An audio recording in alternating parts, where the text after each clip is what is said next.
In May 1999, a shepherd named Tashi Namgyal went looking for his lost yak on a ridge above Batalik, Kashmir.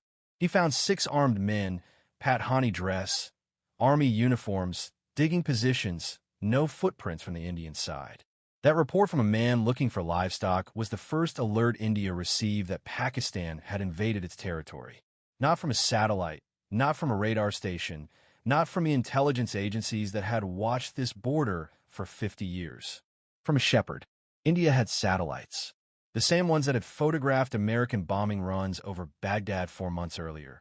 But nobody had pointed them at India's own border. The country that could see Iraq could not see Kashmir. So the Air Force scrambled the fastest jet on Earth, the MiG-25 Foxbat, Mach 2.8, 90,000 feet, so high the pilots wore cosmonaut pressure suits, operated not by the Air Force officially, but by the Aviation Research Center, the technical arm of India's spy agency. 3 sorties, belly cameras with 1,200 millimeters focal length, sharp enough to see individual humans on a Pakistani airstrip. But here is what nobody says out loud. India flew the fastest military jet ever built at altitudes where blood boils without a pressure suit, with a camera designed in the 1960s because it had no spy satellites. Then it got worse. India asked the United States for GPS data to locate Pakistani positions. America said no. Neutral, they said. India needed satellite imagery it couldn't produce. Israel stepped in. Airlifted Heron drones, laser designator pods, satellite photos, precision munitions. Not because India asked nicely, because it had no other option. And 14 years later, Washington would betray India's space program a second time. ISRO's cryogenic engine chief, Nambi Narayanan, had negotiated a Russian technology transfer deal for the heavy-lift engines India needed to put military satellites in orbit. The U.S. pressured Russia to cancel. Then Narayanan was arrested on fabricated espionage charges, tortured for 24 hours without food or water, and jailed for 50 days. The Supreme Court called it malicious 24 years later. By then, the cryogenic program had been delayed 15 years. 3 humiliations, no eyes in the sky, no navigation, no independence. Kargil ended with soldiers retaking every peak with blood and artillery. But in the quiet rooms where national security is made, 3 decisions were taken. Build your own spy satellites. Build your own navigation system. And never depend on someone else to see what's happening on your own border. On January 11, 2007, China launched a modified ballistic missile and hit one of its own weather satellites at 865 kilometers altitude. Closing speed, 8 kilometers per second. 3,438 trackable debris fragments. 150,000 total. The largest debris field in spaceflight history. 2,800 pieces are still in orbit today.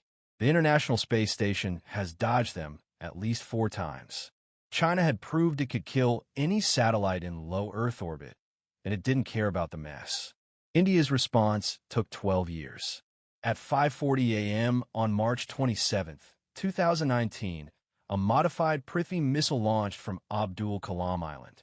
168 seconds later, not even 3 minutes, it struck a satellite at 283 kilometers altitude.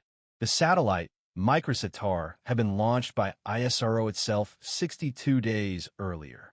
Purpose-built to target. The program's codename, Project XSV-1, running in secret since 2016. Technology from India's ballistic missile defense program, which traced back to Kargil. Modi went on national television. India was the 4th country with a proven anti-satellite weapon. Full circle. Everything so far is history. This chapter is not. On May 7, 2025, India launched Operation Sindoor, strikes against terrorist infrastructure following the Pahalgam massacre. Within hours, India discovered it was fighting 3 adversaries, not 1. China adjusted the orbits of its Yaogan reconnaissance satellites to loiter over India's western frontier. 44 Chinese satellites began feeding Pakistan real-time coordinates of Indian military positions. During military-to-military talks, a Pakistani officer told his Indian counterpart directly, We know that your such-and-such vector was primed and ready for action. India's deputy army chief later confirmed Pakistan was getting live inputs from China. China was using Pakistan as a live lab, testing its intelligence systems against India in real combat. The Chinese satellites had one target, India's S-400 air defense batteries. If China could find them, Pakistan could strike them. India's Defense Space Agency knew exactly when each satellite would crest the horizon, down to the minute. So every time one approached, S-400 batteries relocated. Entire truck-mounted systems shifting kilometers in minutes. In their place, inflatable decoys and electronic warfare emitters mimicking the S-400's radar signature. China's satellites photographed decoys. Pakistan launched missiles at those positions. They hit empty ground. The real S-400s shot down 5 Pakistani jets and 1 early warning aircraft. 13 Pakistani aircraft destroyed total. 0 Indian S-400 systems lost. India won that battle with 26 military satellites against China's 245. A 10:1 disadvantage. Ingenuity, mobility, deception. But you cannot run a nation's defense on improvisation forever. China operates 500 satellites capable of intelligence and surveillance. India has about 15. In January 2022, a Chinese satellite called Shenzhen-21 approached a defunct navigation satellite, docked with it, and towed it 3,000 kilometers above the geostationary belt, then undocked and flew home. If you can tow a dead satellite 3,000 kilometers, you can tow a live one. Drag a $500 million communications satellite into uselessness. No explosion, no debris, total deniability. China has operated ground-based anti-satellite lasers since 2004. In 2006, they lased an American spy satellite. The head of the National Reconnaissance Office confirmed it was a test. And China isn't just building weapons in space. It's handing the keys to Pakistan. Pakistan is the only country outside China with military-grade Beidou access, 10 centimeters accuracy, integrated into the ASAT-2 nuclear cruise missile. After the Pahalgam attack, Indian agencies found Beidou navigation devices on killed militants in Kashmir, enabling communication entirely outside India's telecom infrastructure. Untraceable, the navigation system China built to rival GPS is being used to guide terrorists through Indian forests. On October 12, 2024, India approved the most expensive military space program in its history. 52 satellites, $3.2 billion, full capability by 2029. Optical cameras, synthetic aperture radar that sees through clouds and monsoons, infrared sensors that detect a missile launch, signals intelligence that maps every radar across the border, and artificial intelligence on board, so satellites talk to each other and send down answers, not pictures. Israel builds 21, the other 31 private companies. In 2014, India had 1 space startup. Today, over 400, $500 million invested. One of them, Digantara, a Bengaluru startup, is building something only the US, Russia, and China have ever possessed. A space-based missile early warning system. Infrared sensors that detect the heat plume of a missile at the moment of ignition. 15 satellites. Contracts with the U.S. Department of Defense.